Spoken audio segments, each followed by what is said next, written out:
The sun had not yet risen when the sound of the whip cracked against the silence of the veldt. It was not meant to punish anyone just yet.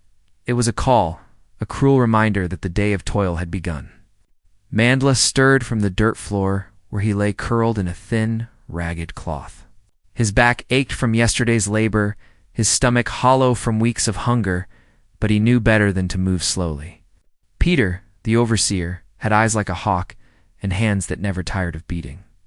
Mandla rose, his body tall, but bent from years of servitude. He was strong, his muscles carved from endless work. Yet his strength belonged not to himself, but to the Boer farmer who owned him. The chains were not always iron around his ankles. They were the invisible bonds of ownership, heavier than metal. He stretched his hands for a moment, whispering the lullaby his mother once sang to him when he was a child. Sleep. My son, the river runs, and freedom waits beyond the hills. He barely remembered her face, only the warmth of her arms before she was taken away. That memory was the only piece of himself that had not been stripped by the master's whip. Out. Out, animals. Peter's voice thundered across the quarters. The overseer's boots struck the ground like war drums as he stormed into the small, wooden hut where Mandla and 10 others slept. He carried the long whip coiled around his arm like a serpent waiting to strike. His lips curled into a smile as he looked at Mandla, as if daring him to resist. Mandla lowered his head. To look Peter in the eyes was to invite pain. Outside, the morning mist clung to the earth as the slaves lined up. The Boer master, a man with a heavy beard and pale eyes, stood on the porch of his farmhouse, watching them as one would inspect livestock. His pipe glowed red in the dim light, and he muttered to Peter, pointing at Mandla. Peter's smile widened. "You there?" Peter barked, stepping close to Mandla. "You think you're strong, eh? You'll pull twice the load today." Mandla's jaw tightened, but he said nothing. Silence was his only weapon, though it often cost him blood. The day began with hauling water from the distant river. Mandela's shoulders burned as he carried barrels heavier than his own weight. If he spilled a drop, he knew Peter would make him drink the mud from the ground. Around him, other slaves stumbled under the weight of their tasks, cutting wood, tending fields, repairing fences, but no one dared to slow. The crack of Peter's whip cut through the air whenever someone faltered. By midday, the sun blazed like fire on their backs. Sweat ran into Mandela's eyes, stinging, but he could not wipe it away. His hands gripped the wooden yoke, digging into his skin. He stumbled once, and the barrel tilted. Water splashed onto the dry earth. The whip struck before he could even steady himself. A line of fire burned across his back, and he gasped, his knees buckling. "Careless dog," Peter spat. He forced Mandla to kneel in the dirt and lick the spilled water, laughing as the others looked away in shame. Mandla pressed his tongue to the dust, tasting mud and humiliation. His heart pounded, not just from pain, but from the hatred that boiled inside him. Yet he swallowed it. To resist would mean death not just for him, but perhaps for the others. That night, when the slaves gathered in silence around the dying embers of a fire, Mandla sat apart, staring into the darkness. His back throbbed where the whip had kissed his skin. The younger ones whispered stories of escape, of British soldiers burning Boer farms and setting slaves free. Mandla listened, but he did not believe. He had been born in chains. Freedom was a word with no shape, no weight, only a ghost. Still, as he lay down on the cold ground, Mandla closed his eyes and whispered again the lullaby of his mother. Her voice was gone, but in his memory it rose above the sound of whips. Above Peter's laughter, above the master's cold gaze, "Sleep, my son, the river runs, and freedom waits beyond the hills." For a brief moment, as sleep took him, Mandla felt almost human again. But when dawn came, the chains would remind him who he truly was, a slave, trapped in a world where every breath was borrowed from cruelty. Asterisk, the crack of the whip was the rooster in Mandela's world. There was no gentle call of birds, no warmth of family stirring beside, him only the sharp sting of leather and Peter's voice splitting the silence. "Up, you dogs. The master wants the fields done before the sun stands high." Mandla dragged himself upright. His muscles ached as though iron weights had been tied to his limbs. He hadn't slept properly. Hunger gnawed at his belly, and his back still burned from yesterday's lashings. Around him, the others rose too, their eyes sunken, their ribs showing through skin stretched thin. The night had given them no rest, only a temporary pause from suffering. The slaves were herded into the fields before the first rays of light painted the sky. Mandla bent low, hacking weeds with a blunt blade, while Peter's shadow hovered near. The overseer carried his whip loosely in his hand, tapping it against his leg as though waiting for an excuse to strike. His eyes lingered on Mandla more than the others. "You work slow, Ox," Peter hissed, when Mandla paused to wipe sweat from his brow. Without warning, the whip sang through the air and landed across Mandla's shoulder. The pain seared through his body, and he clenched his jaw to keep from crying out. Peter smiled at the silence. "Good. I like it when you remember your place." By midday, the heat was unbearable. The air shimmered above the scorched earth, and Mandla's throat felt like it was filled with sand. They were given no water, only the promise of punishment if they faltered. When one of the younger boys, barely 15, collapsed beside him, Mandla tried to help him to his feet. Peter noticed. "Leave him," the overseer snapped. He dragged the boy by the hair, tossing him into the dust like a broken tool. The master's oxen received better treatment. At least they were fed. Mandla's chest tightened as he watched the boy's still form. Nobody dared to move until the body was hauled away. That night, the slaves returned to their quarters hollow-eyed and silent. The master sat on his porch with Peter, drinking and laughing as though the day had been a game. Mandla could hear their words drifting through the air. "They fear me," Peter boasted. "Even that tall one, Mandla. I made him lick dirt like the animal he is." The master chuckled. "Keep them like that. A slave who remembers he is a man is dangerous." Mandla curled on the floor of the hut. His fists clenched so tightly, his nails cut into his palms. Every word from Peter's mouth was another chain around his spirit. He thought of his mother again, her voice rising in memory, soothing him when he was a child. But the song now twisted into something bitter, because freedom was no river beyond the hills. Freedom was a lie meant for others, not for him. Yet anger burned hotter than despair. For the first time, Mandla felt it fully, a fire deep in his chest that no whip could extinguish. He hated Peter's laughter, the master's cold eyes, the way the world seemed to conspire against men like him. He hated being forced to crawl in the dirt when he wanted only to stand tall. But he said nothing. Silence was survival. The anger would have to remain hidden, buried deep where no overseer could find it. As the fire in the hut dwindled, the older slaves whispered among themselves. Stories of men who had tried to escape some caught and whipped until their bodies broke. Others who simply disappeared into the night never seen again. The children listened, wide-eyed, hope and fear tangled together in their faces. Mandla listened too, though he did not speak. His anger wanted escape, but his reason told him it was madness. When the hut grew quiet, and lay awake staring into the darkness, he remembered the taste of dirt on his tongue, the laughter of Peter as he licked the spilled water. That humiliation was worse than the pain of the lash. His body could endure the whip, but his soul bent under the weight of being treated less than human. And so the night dragged on, silent but heavy with unspoken thoughts. The ashes of the fire cooled, and Mandla closed his eyes with the same hunger and the same ache as the night before.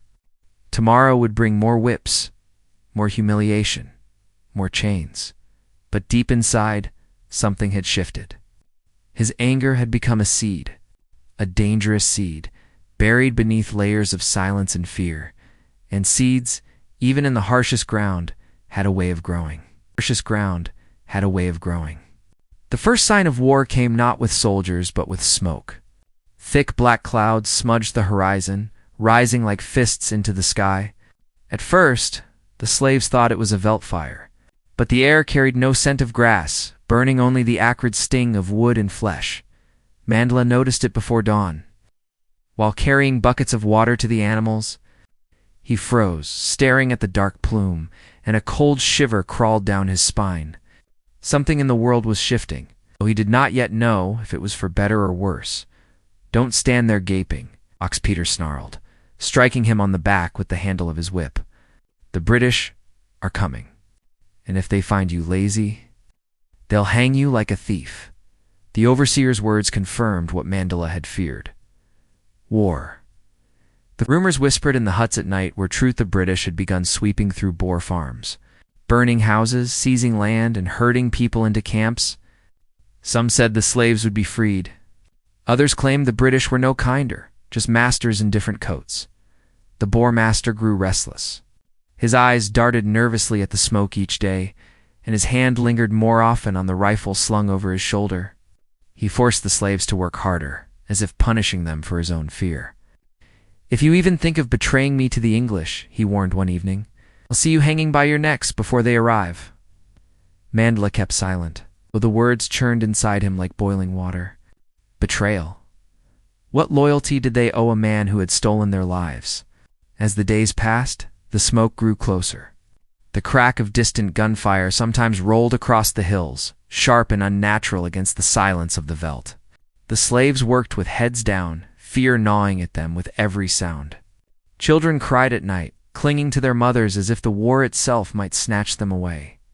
One evening, while Mandla returned from the fields with a heavy sack of maize balanced on his shoulders, he saw something that made his chest tighten. A column of British soldiers riding across the ridge. Their red coats blazed in the setting sun, and behind them, flames devoured a Boer homestead. The fire painted the sky with angry orange light, and the smoke rose like a funeral pyre. The slaves whispered among themselves. Some believed salvation had come at last, that the British would cut their chains and send them free. Others shook their heads, reminding them that freedom was not meant for black men. Mandla listened, but said nothing. He had learned long ago that hope was a dangerous poison. That night, as the hut filled with the restless shifting of bodies, Mandla lay awake listening to the crackle of fire on the wind. He thought of his mother again, of her lullabies, and the freedom she once promised. Could this war truly open the path to that dream? Or would it only bring more suffering, just painted in different colors? The next morning, the master's farm buzzed with tension. The master barked orders to Peter, his voice sharp with fear. Extra patrols were set around the property, and the slaves were forbidden from leaving their quarters without permission. Mandla saw the desperation in their eyes, men who had always held power, now trembling because another power loomed larger, as he hauled water that day. Mandla paused on a hill overlooking the horizon. Smoke still rose in the distance, closer now, darker. He felt something stir deep inside him. It was not hope, not yet, but something sharper. A sense that change was coming, violent, unstoppable change that would sweep them all into its flames. The chains on his wrists still cut into his skin, but for the first time he wondered if they could break. And as night fell, the red glow on the horizon looked less like fire and more like a warning. Freedom and destruction often walked hand in hand. Asterisk, the day the British came. The world ended in fire. It began with the pounding of hooves, shaking the earth beneath Mandla's bare feet as he worked in the fields. He looked up to see riders cresting the ridge rows of soldiers in dust-stained red and khaki, rifles gleaming in the sun. Behind them trailed smoke and ruin. The scent of burning houses thick in the air. The Boer master stormed out of his farmhouse, rifle in hand, shouting curses. Peter stood by his side, whip coiled at his belt, eyes darting nervously. The slaves froze where they stood, caught between two world's masters who had owned them and strangers who might become their new chains. "Get inside." The master roared at his family, but it was too late. The soldiers swept in, shouting orders in harsh English. Their rifles pointed at every figure in sight. The crack of gunfire silenced the master's defiance. He dropped to his knees, clutching his shoulder where blood soaked through his shirt. His wife screamed, clutching her children as soldiers pulled them from the porch. Peter raised his whip, as if it could stop bullets, but a soldier knocked him down with the butt of his rifle. For the first time, Mandla saw fear in the overseer's eyes, and it felt like justice. But there was no freedom in the chaos that. The soldiers ordered everyone into the yard. Boer women and children wept as they were herded together.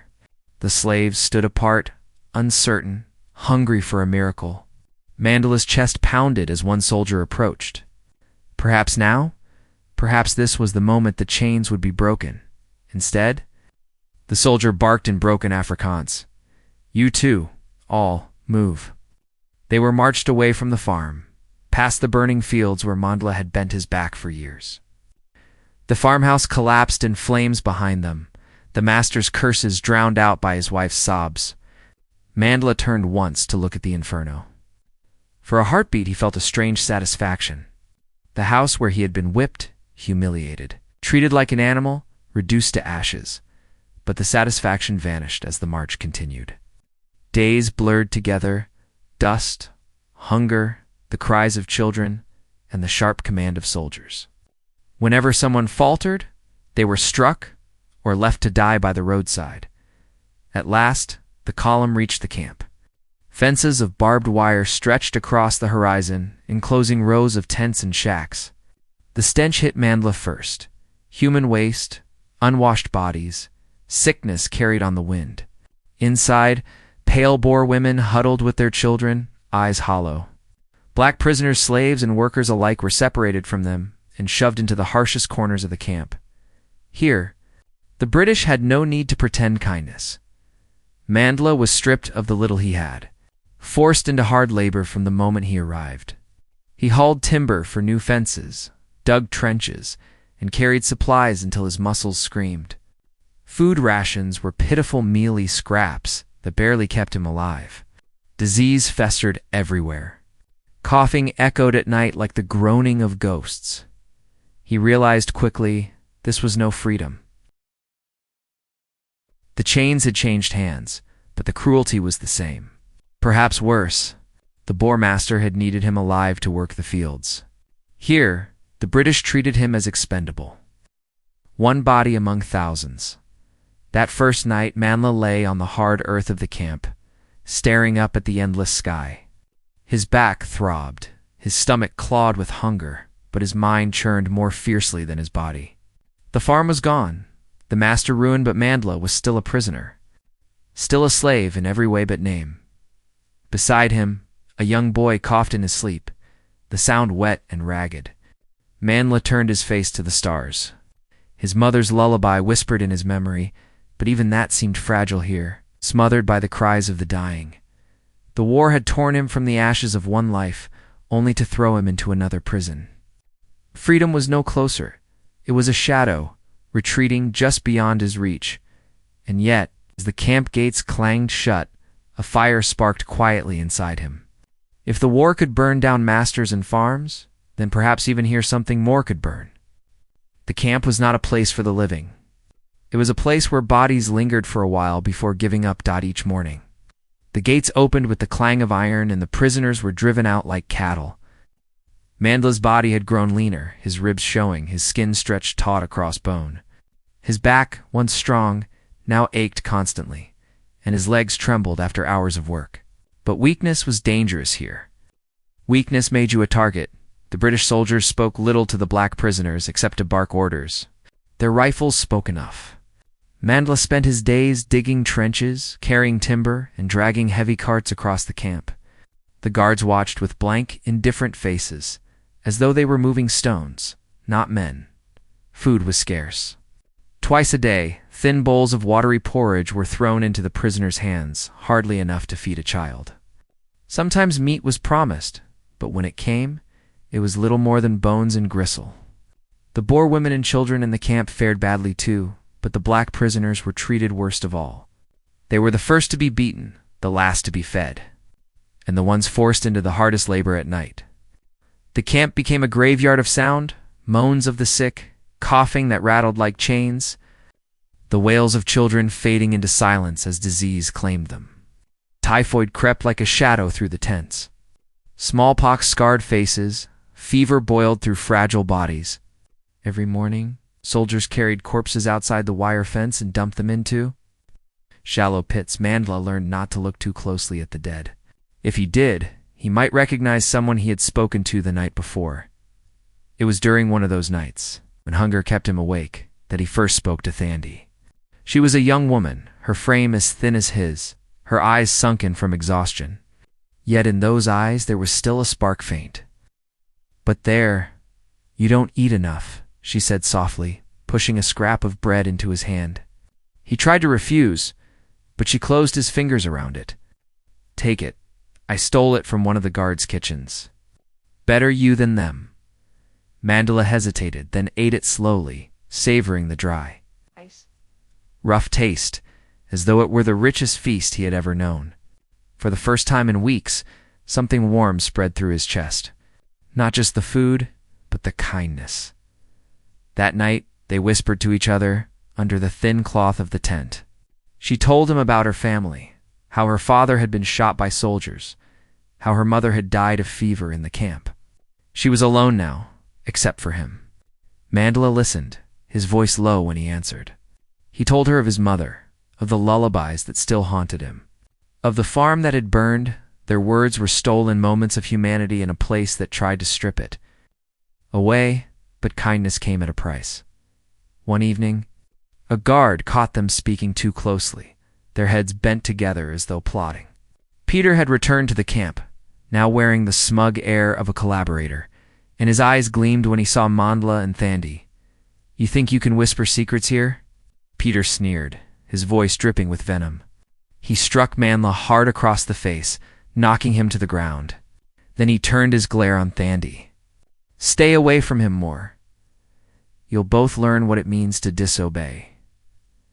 Thandi was dragged away, and Mandla was left in the dirt, blood trickling from his lip, his fists clenched in helpless rage. He wanted to fight back, to crush Peter's throat, but the weight of rifles pressed on his back, reminding him that defiance was death. That night, Mandla lay awake, staring at the ragged roof of the tent. Around him, the sick coughed and groaned, and the stench of death clung to the air. Hunger still tore at his belly, but deeper than hunger was the ache of humiliation. To be beaten for speaking, to see kindness punished as rebellion, it was worse than starvation. Yet in the darkness, he remembered the bread in his hand, the look in Thandi's eyes when she gave it to him. Even here, even in the shadow of death, there was something the guards and overseers could not kill. The simple defiance of caring for another, and that small, flickering ember inside him refused to die. Peter returned to Mandla's world like a ghost. But he was no spirit, he was flesh and hatred, alive and thriving in the misery of others. When Mandla first saw him again in the camp, his stomach turned. Peter no longer wore the simple clothes of an overseer. Now he strutted in a half-cone form with a British armband tied carelessly around his arm, as though he were proud to serve the very soldiers who had once destroyed the farm. His whip still hung at his belt, the same one that had cut Mandla's back 1,000 times before. Well, Peter sneered, stepping close enough that Mandla could smell the sourness of his breath. Even here, you can't escape me. He struck Mandla across the shoulder with the coiled whip, not hard enough to wound, but enough to remind him who held power. I'll see you broken, Mandla. You think this war changes anything? You're still nothing. From that day, Peter singled him out. When labor assignments were given, Mandla was always chosen for the hardest tasks, dragging timber until his skin tore, carrying barrels of water until his legs gave out. When others were allowed to rest, Peter forced him to continue. His body screamed with pain, but Peter's cruelty was worse than the ache in his muscles. He humiliated him in front of the other prisoners, making him crawl through the mud, forcing him to bow low as though worshipping at his boots, and every time Mandla gritted his teeth and endured, Peter's smile widened. Thandi tried to help where she could, slipping Mandla scraps of food, whispering encouragement in the shadows, but Peter saw the bond between them, and he used it like a knife. You like her, don't you? Peter jeered one evening, shoving Thandi in front of Mandla. Then you'd better do as I say. Or maybe I'll give her to the soldiers. See how long she lasts then? Mandla's blood boiled, but he held his silence. He could not risk Thandi's safety. Not when Peter had already marked her as a weapon against him. The cruelty did not end with words. One afternoon, while Mandla hauled a heavy cart filled with rocks, Peter stood over him with the whip. Faster, he barked. Mandla staggered, his knees buckling under the weight. The cart tipped, spilling rocks into the dirt. Peter's eyes lit with savage glee. On your knees, dog, he ordered. Mandla hesitated. His body trembled not just from exhaustion, but from rage. He felt the fire inside him rising, the same fire that had sparked when he licked dirt from the ground on the Boer farm. The same fire that had burned when he watched the farmhouse collapse in flames. But the guards stood nearby, rifles in hand, waiting for any excuse to shoot. Slowly, Mandla dropped to his knees, his fists clenched in the mud. Peter laughed and lashed him across the back, each strike tearing skin and drawing blood. The other prisoners looked away. Some wept silently. None dared to intervene. That night, Mandla lay in the darkness, his body broken, his spirit raw. He could still hear Peter's laughter echoing in his skull, cruel and triumphant. He felt helpless, chained, smothered by the weight of oppression, and yet beneath the pain the fire inside him grew. Every lash, every humiliation, every threat against Thandi added fuel to it. If Peter wanted him broken, he would have to break more than flesh. He would have to break the last ember of dignity in Mandla's heart. And that, Mandla vowed silently, would never happen. As the camp fell silent, filled with the coughs of the dying and the footsteps of guards, Mandla stared into the blackness. His blood had watered the soil. His pain had filled the air.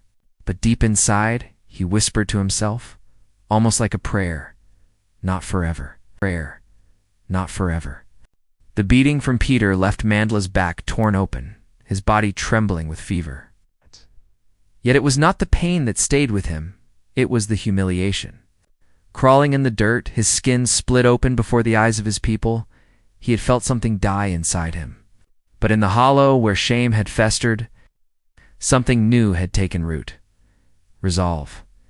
Thandi knelt beside him that night, washing his wounds with a cloth dampened in stolen water. Her hand shook with rage. "They'll kill you if you keep defying him," she whispered. "They're killing us slowly already," Mandla rasped. His voice was weak, but his eyes burned. "If we do nothing, Peter wins. They all win." In the camp, despair had become a plague as cruel as hunger. Men wasted away without lifting their heads. Women wept into the dust. Children whimpered themselves into silence. The British guards sneered at their suffering. While Peter delighted in tightening the screws of cruelty, Mandla could not bear it anymore. One morning, as he limped toward the work detail, he saw an elderly man collapse in the dust. A guard raised his rifle, ready to shoot the old man for refusing orders. Something inside Mandla snapped. Without thinking, he stepped in front of the man, shielding him with his body. The guard spat at him, lowering his rifle only after a moment's hesitation. "Not worth the bullet," he muttered. But the moment spread through the camp like wildfire. For the first time, someone had stood between life and death. That night, whispers rustled through the tents.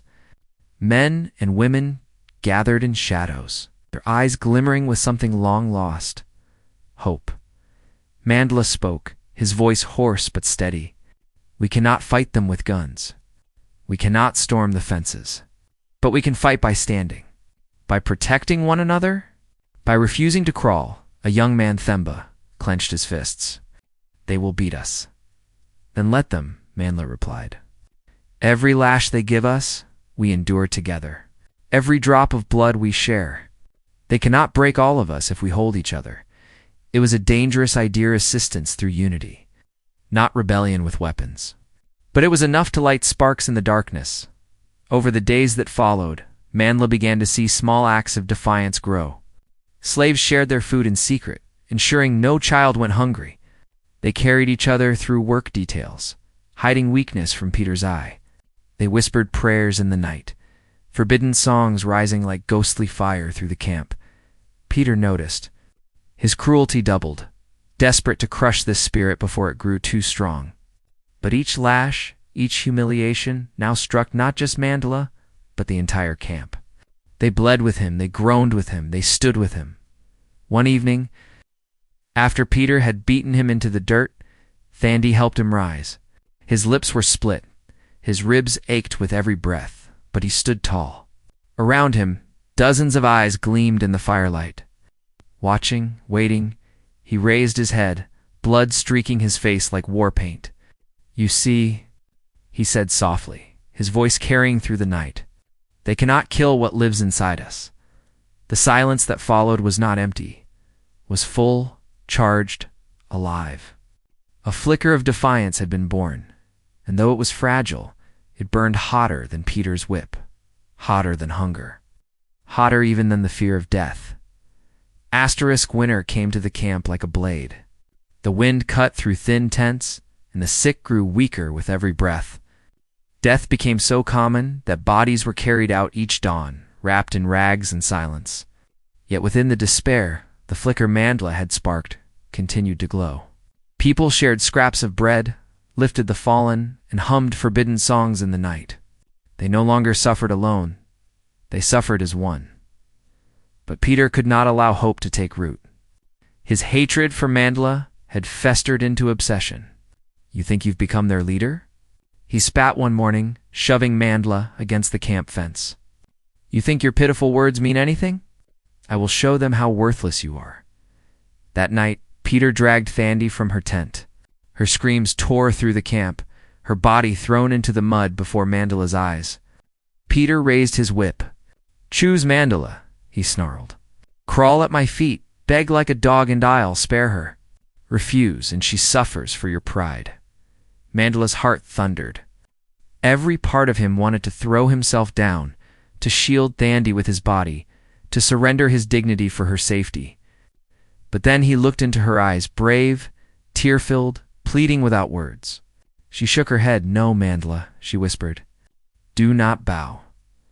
The camp fell silent, hundreds of eyes fixed on him. For the first time, the slaves were not watching with pity. They were waiting, ready to follow. Mandla straightened, blood on his lips, his body trembling but unbroken. I will not crawl, he said. His voice was soft, but it carried through the night like a drum. Not for you. Not ever again. Peter's face twisted with rage. He struck Thandi, her cry piercing the darkness, and then turned his whip on Mandla. Blow after blow tore into his flesh, each one meant to break him. But Mandla did not kneel.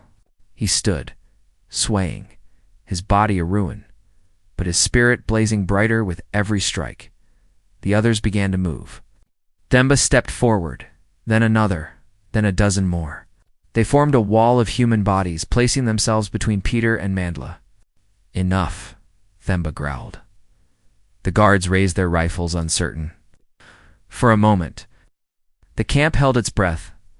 The line between massacre and miracle stretched thin, and then Peter lunged, swinging his whip. Mandla caught it in his hand. The barbs tore his skin, blood pouring down his arm, but he pulled with every ounce of strength left in him. Peter stumbled forward, his balance broken. The slaves surged, seizing the moment not with weapons, but with voices. A chant rose, raw and defiant, shaking the night. We are not slaves. We are not slaves. We are not slaves. The guards, unsettled by the sudden roar, hesitated. Peter shouted orders, but his words drowned in the tide of voices. For the first time, the camp was louder than its overseer. Mandla collapsed then, his body finally giving way. Thandi rushed to his side, cradling him as his blood soaked the earth. He looked at her, his vision dimming, his lips curling into a faint, broken smile. They will remember, he whispered. Not me, but what we are. And with that, his chest stilled. The chant did not stop. It grew louder, fiercer, rising into the heavens as if carrying Mandla's spirit with it. Even as his body lay motionless in Thandi's arms, his defiance lived on in every voice that refused to be silent.